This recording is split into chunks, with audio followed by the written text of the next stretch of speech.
What you're looking at is the Henry Long Ranger Express in 223/556. It features gray laminate wood construction, an anodized receiver. It also has a blued barrel. And as you can see here at the tail end, it's got a threaded barrel as well. Weighs in at 7 pounds. It's very compact. As you can see, this is a very clean firearm. Some guys aren't going to like the rail. We heard from you guys when we reviewed the new Ruger Marlin. This is 223 Remington 556, as I stated. The barrel is 16.5 inches long. It has a 1 in 9 twist. This firearm is manufactured in Rice Lake, Wisconsin, and like all Henrys, all of their firearms are manufactured in the United States of America. Well, hey guys, welcome to Gun News and Reviews. I'm David Drake. When Henry reached out to me a couple months ago and asked me if I'd be interested in doing a review on the Long Ranger Express, I had to wonder whether or not I'd really be interested in a 223 lever gun. I went to my local FFL to pick up this gun, and the guy that I work with there said, hey man, I don't know why anybody'd make a 223, a lever action rifle in 223. Seems like a kind of a dumb idea. And I really don't think it is when you consider the cost of lever action calibers and availability of it. Right now, especially 44 Magnum, 357, 38, 3030, of course. You can add 4570 and specialty calibers that are hard to find all the time. Outside of 22, try to find one that's more plentiful and cheaper than 223. What you see right here is that rifle that I wasn't really sure if I was going to be excited about or not. And to tell you the truth, I'm real excited about it so far.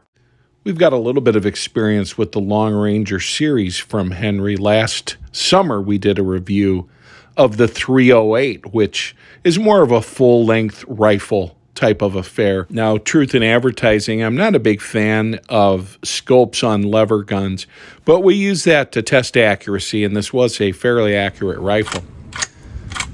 This Long Ranger Express has what I consider to be a very nice and smooth action right out of the box. Also want to point out it does not have a cross-bolt safety or a safety of any kind. It's got an internal safety, which is nice.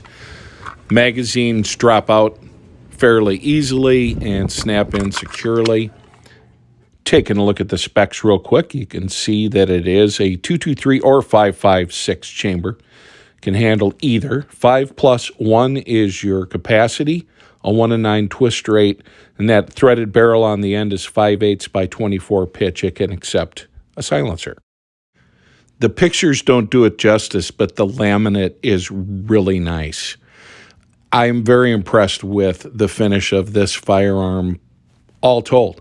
Now, it's going to always be compared, though, to other things because of the type and the caliber. Here's my for instance.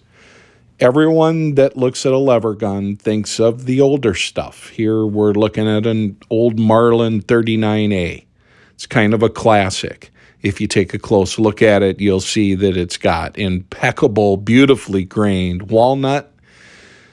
Here with the laminate, it's a different look, guys. It's 2022, right? Here we're also looking at hot bluing techniques and things that you just don't see anymore. They're very pretty to look at. Probably not going to hold up in the outdoors as well as an anodized finish. The other comparison that is going to be made is because, oh wow, it's 223.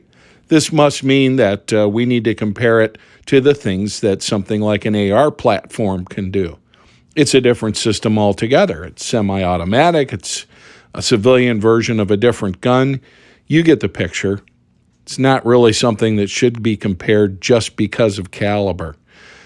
Probably should be compared to other modern lever actions. Here's that Ruger Marlin, the new one that we did a review on a couple weeks ago, and you can see a lot of similarities between these two firearms. For the lever gun to remain relevant going forward, it does need to be adaptable. It also needs to be something that appeals to people that are of a younger age. Based on comments of other reviews, You either do or you don't like these modern changes, which many will call improvements to lever guns. Obviously does make them a lot more ergonomic and a lot more useful, but to many it does not make them more stylish. The lever is very smoothly machined around the edges. Some of the lever actions, not Henry's, but some of the ones that I've seen over the years, they'll make a really nice firearm, and then this part is rough, which kind of sucks. And why is that important? Well, of course, we all know. We need to be able to do these really cool circus tricks. All kidding aside, this is such a well-balanced gun that you can see how easy it is to do something like this. Not very practical, and a good sign that I probably watched too much TV as a kid. Oh well. One of the recommendations I'd make to Henry, and have made, would be to offer a model that just has that sight, a front and a rear sight. One of the biggest things guys are going to ask for, how do you extend the capacity on this? Because, you know, given it's 223, 5 shots probably isn't going to be a lot for some. Well, it's going to have to be, guys, and I'll show you why. If you look at how far this lever needs to move, right about there is where it would touch any kind of magazine. So unless you had something aggressively curving out, you still got to get this far. You can see right there, it's mechanically impossible. And because of the ballistic points on these types of rounds, a side gate or a tube-fed magazine is not practical.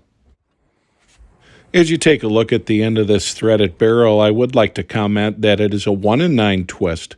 I would like to see a 1 in 8 or 1 in 7 offered in order to stabilize some of the heavier rounds above 65 grains. Will they offer this? I don't know. And a different twist rate. I do think that there's some thought going into offering this in 300 blackout. So at 7 pounds, this is a compact, somewhat heavy little sucker. But in terms of eliminating recoil and having balance and things like that, it doesn't feel overly heavy. You know, you want to be able to carry these firearms at least for short periods of time, maneuver them, things of that nature. And like I said, it balances very nicely. Now you're going to notice that this one has an optic installed. It's the Holosun. It's the 507 X2, and this has cool functions like automatic on-off, choice of a 2 MOA dot only or a dot with a circle around it, kind of like the EOTech type of design. I really like the compact nature of this firearm. It fits pretty much anywhere, probably hits the definition of a truck gun very well, and it's very nice handling. This is 25th anniversary for Henry and Mr. Anthony Imperato. I want to thank you guys for your affiliation. We will, of course, be doing an extensive shooting video of the Henry Long Ranger Express. Looking forward to that. And as always, want to thank you guys for watching. For more gun news and reviews, please like and subscribe.